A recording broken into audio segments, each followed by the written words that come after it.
ibunya kan tak masuk. Jadi lajulah kan dia kan tak screenshot baik. Cinta kasih berarti.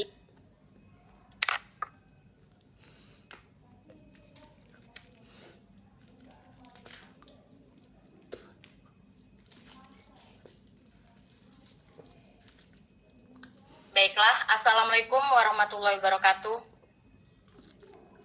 Waalaikumsalam. Bu Ratna, pagi Bu.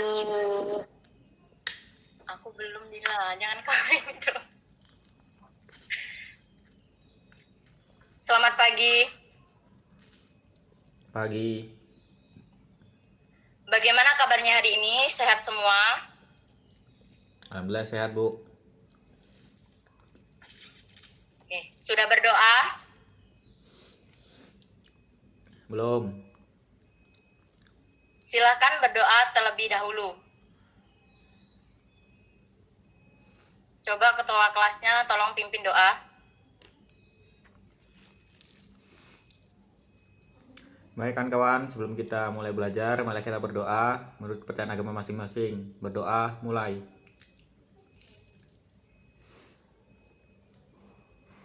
Berdoa selesai. Terima kasih. Baiklah, sebelum masuk ke pelajaran Ibu akan absen terlebih dahulu. Silakan on kamera. Bagi yang tidak on kamera maka dianggap tidak hadir. Coba presentasinya diinin dulu. Makin aku melihat. Indira. Dimakan Bu. Indira Bu hadir. Virgi. Dir. Iwayan Pasartano. Ada kegiatan Bu. Jimmy Pratama. Masak. Gemma Tahta. Ada nggak? Ada kegiatan juga Bu.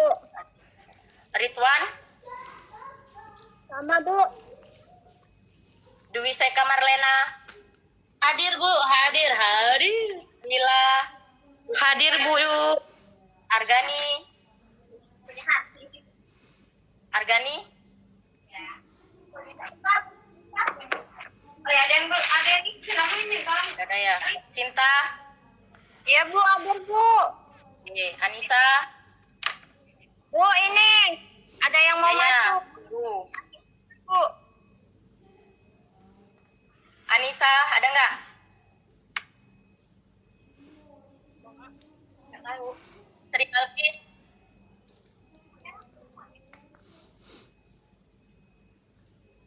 Sri Balkis. Nggak tahu Bu. Nggak ada. Sherly Adinda. Hadir. Julianti. Kegiatan Bu. Bella Anggun. Nggak ada ya Bella. Ria Permatasari. Hadir.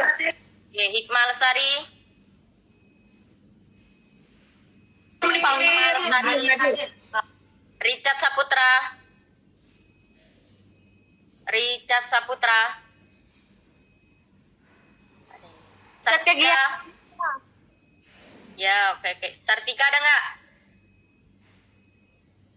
Sartika. Belum masuk mungkin ya. Binzar. Novi Melani. Nggak ada anak. Oke, anak-anak pelajaran hari ini kita Bu, saya belum dipanggil Bu. Siapa yang belum dipanggil? Saya lah. Rizka Indriani. Oke. Ada ya, siapa lagi yang belum dipanggil? Ada yang belum dipanggil?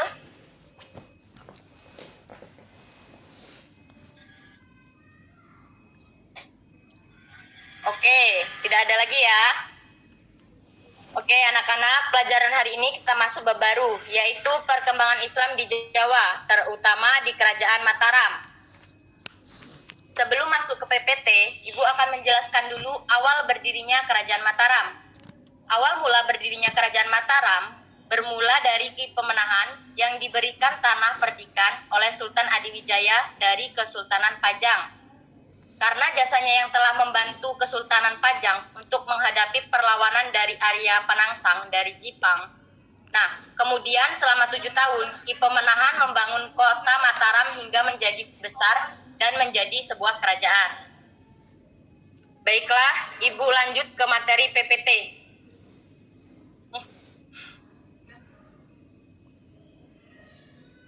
Tolong ditampilkan PPT-nya.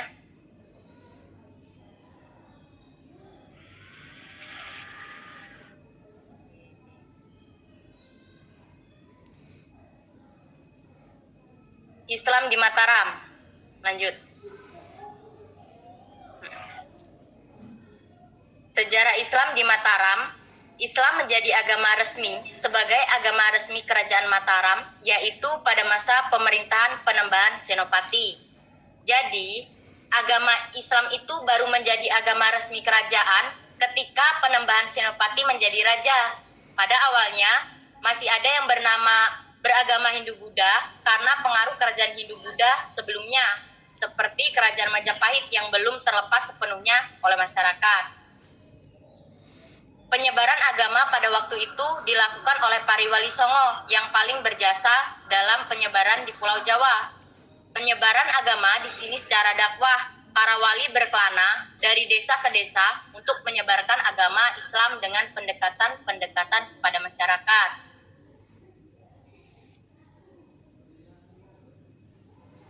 Tunggu, coba lihatkan di ininya.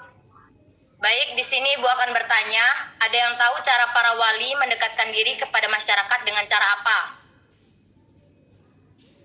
Secara dakwah, Bu.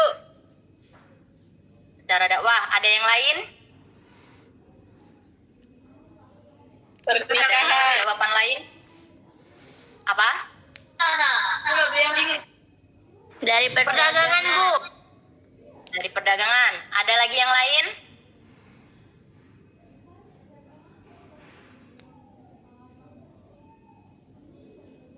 Ada yang lain, jawaban lain? Oke, sepertinya tidak ada ya.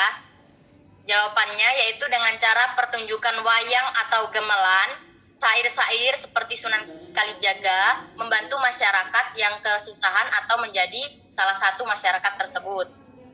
Oke, kita lanjut slide kedua.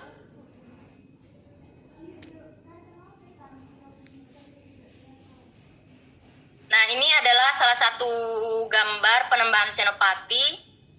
Lanjut. Klik kanan aja. Nah, perkembangan tradisi Islam.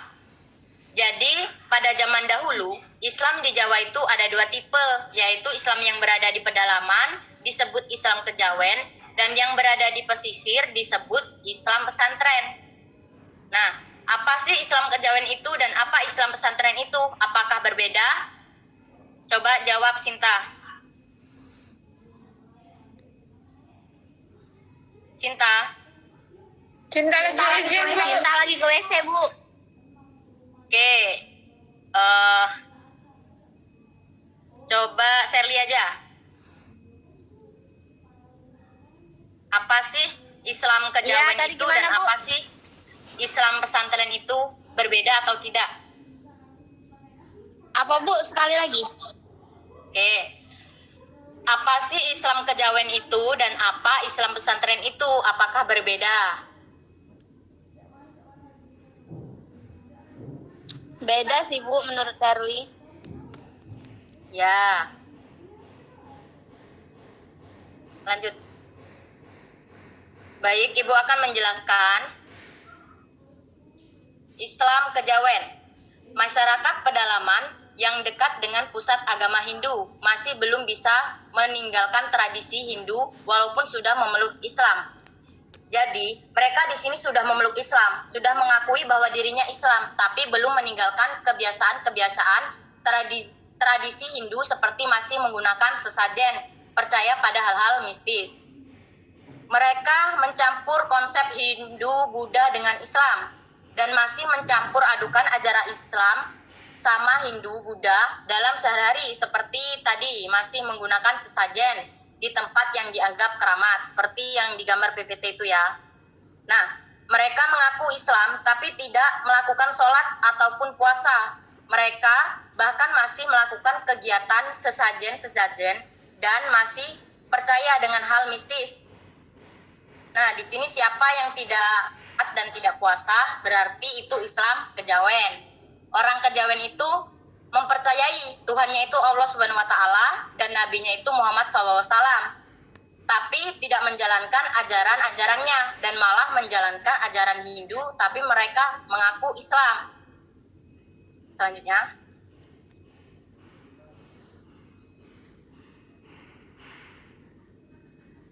Islam santri. Islam santri ini adalah Islam yang utuh, patuh kepada Allah Subhanahu wa taala dan teratur menjalankan ajaran-ajaran Islam seperti di Arab, karena yang letaknya di pesisir yang secara tidak langsung mereka bertemu dengan pedagang-pedagang dari Arab dan belum tercampur oleh kebudayaan Hindu. Nah, di sini kita bisa melihat perbedaan antara Islam kejawen dan Islam santri. Islam santri itu Islam yang utuh atau masih murni dan patuh terhadap Allah dan ajaran Islam seperti di Arab.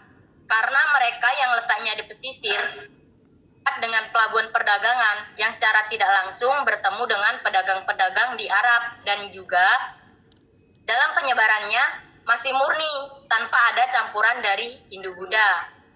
Islam di pesisir sangat beda dengan Islam yang ada di pedalaman yang tercampur dengan budaya Hindu. Walaupun berbeda, tetapi mereka tetap hidup damai dan saling berdampingan. Selanjutnya,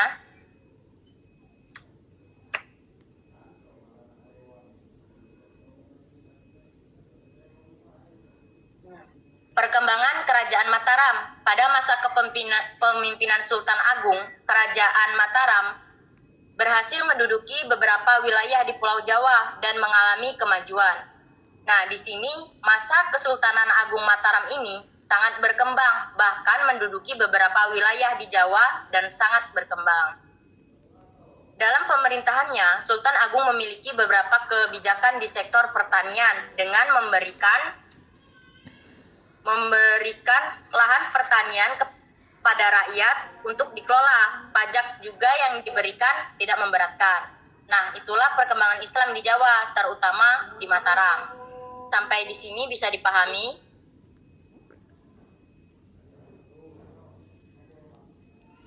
Sampai di sini bisa dipahami? Coba keluarkannya dia.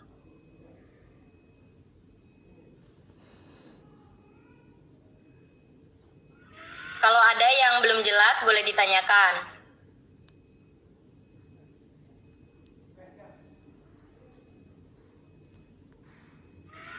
Nggak ada, Bu, bertanya.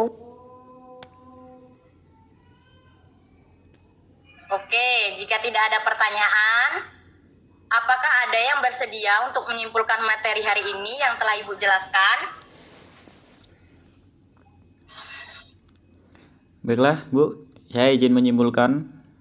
Ya, Jadi di sini itu perkembangan Islam di Jawa ini semakin pesat, yaitu dengan adanya para wali songo yang telah giat menyebarkan agama Islam dari ujung Jawa ke ujung Jawa. Tetapi di sini di Jawa ini terdapat dua perbedaan, yaitu agama kejawen dan agama santri, yang dimana agama kejawen ini masih tercampur dengan agama Hindu Buddha, yang dimana di pedalaman ini masih melekat agama Hindu Buddha yang diwarisi oleh kerajaan-kerajaan Hindu sebelumnya. Tetapi yang kedua yaitu Islam santri atau Islam pesantren yang berada di pesisir.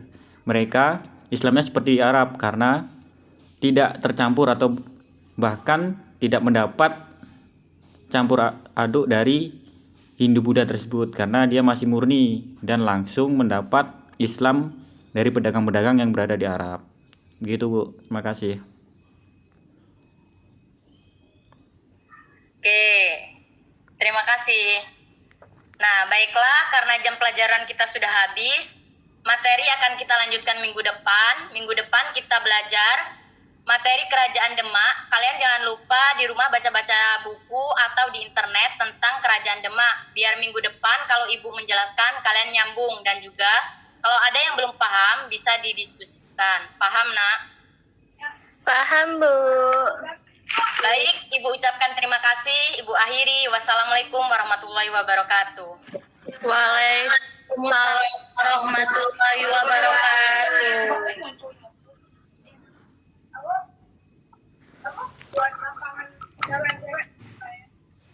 Habis ini siapa ya?